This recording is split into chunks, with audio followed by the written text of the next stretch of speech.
Long before there were pharmacies, doctors, or even written language, there were plants. And somewhere along the way, a human being looked at a root, a bark, or a handful of berries and decided to drop them in water. That decision changed everything. This is the story of how tonics were born, how ordinary people, with no science and no equipment, figured out that nature had already built everything the body needed. They just had to find it. It starts where everything starts, with survival. Picture the earliest humans, tens of thousands of years ago. No farms, no stores, no healers. Just forests, plains, rivers, and a body that could get sick, get injured, or just wear out. They watched animals. They noticed which plants a sick animal would seek out and eat. They experimented, sometimes dangerously, tasting fruits, chewing bark, crushing berries between their fingers, and smelling what came out. And over time, patterns emerged. Certain plants eased pain. Others brought down fever. Some gave energy when the body was exhausted. Others helped wounds close faster. The next logical step, water. Dropping plants into water was one of the earliest forms of medicine ever recorded. Hot water pulled out compounds that chewing alone couldn't release. The result was something more powerful than the plant itself, a concentrated liquid that could be drunk, shared, and passed down. These weren't recipes yet. They weren't even remedies in any formal sense. They were instincts, observations turned into habits, habits turned into tradition. But that's exactly how every tonic in history started. Someone noticed something, someone tried it, and someone remembered. Fast forward a few thousand years, and what started as survival instinct had become something much more organized. In ancient Egypt, healers were already writing down formulas for herbal drinks on papyrus scrolls. Fenugreek, coriander, and juniper were mixed into liquids and prescribed for everything from digestive problems to infection. These weren't folk remedies anymore. They were part of a formal medical system, practiced by specialists, recorded and repeated. In China, around 2700 BC, the Emperor Shennong, a figure so important to Chinese medicine that he's basically considered its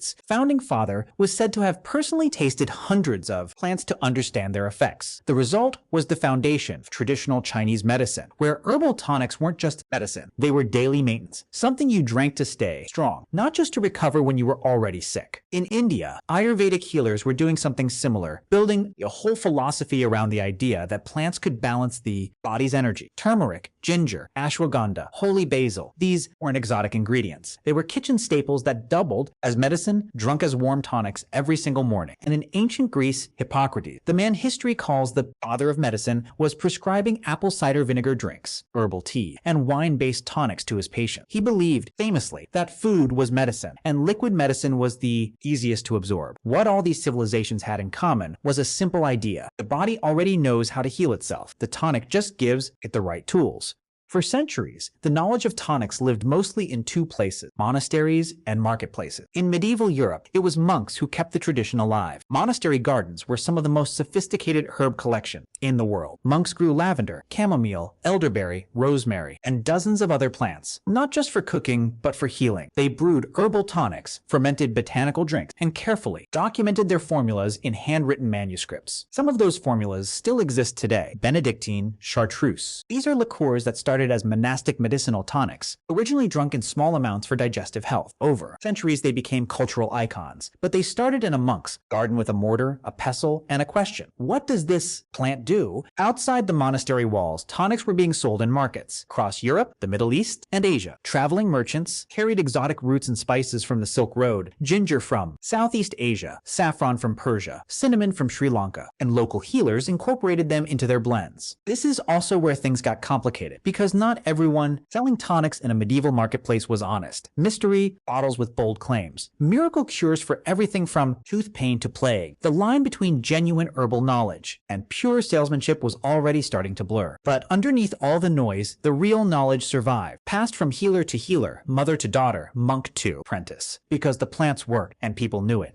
Then came the ships. The age of exploration, roughly the 1400s through the 1700s, changed everything about how the world understood plants and tonics. Suddenly, ingredients that had only existed in one corner of the world were crossing oceans and landing in places that had never seen them before. European explorers arriving in the Americas found entire healing traditions they had never imagined. Indigenous peoples of South America had been using cat's claw, guarana, and coca leaves as tonics for centuries. In Central America, cacao. The plant behind chocolate was being drunk as a bitter, spiced ceremonial beverage, believed to give strength and clarity. One of the most important discoveries of this entire era was cinchona bark, found in the Andes Mountains of Peru. Indigenous healers had long used it to treat fever and chills. When European settlers realized it worked against malaria, one of the deadliest diseases on the planet at the time, cinchona bark became one of the most valuable natural substances in the world. The active compound in cinchona bark is quinine, and quinine, eventually mixed with carbonated water and a little sugar, became tonic water, the same tonic water sitting in grocery stores today. A plant discovered in the Andes by indigenous healers thousands of years ago ended up in your gin and tonic on a Friday night. That's how deep this history goes. Meanwhile, trade routes were carrying ginger, turmeric, and black pepper from Asia into European kitchens and apothecaries. Elderberry from Europe was making its way into colonial American medicine. The world's herbal knowledge was finally mixing, and the result was a global library of tonics that no single culture could have built alone.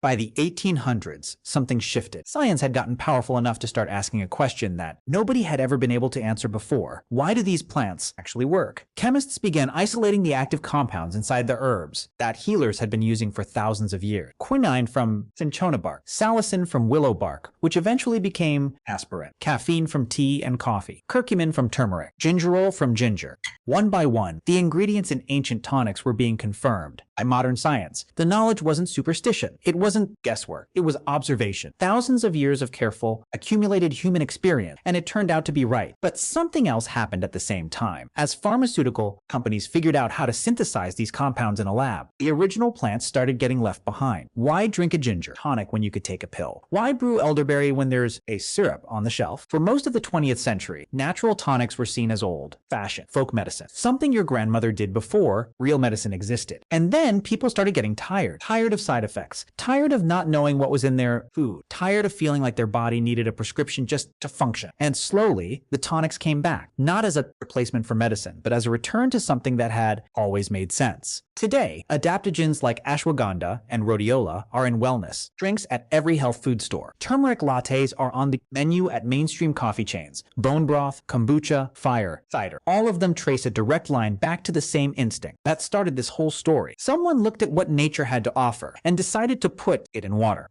Want to feel better from the inside out? My new book, 30 Natural Drinks That Transform Your Body, is out now. 30 carefully crafted recipes designed to naturally support your body, including anti-inflammatory blends to soothe and restore, anti-aging drinks packed with antioxidants, detox smoothies to restart your system, and energy tonics to keep you going all day. No chemicals, no supplements, just real ingredients that your body actually recognizes. The link to purchase is in the first comment, and start drinking to live a healthier life.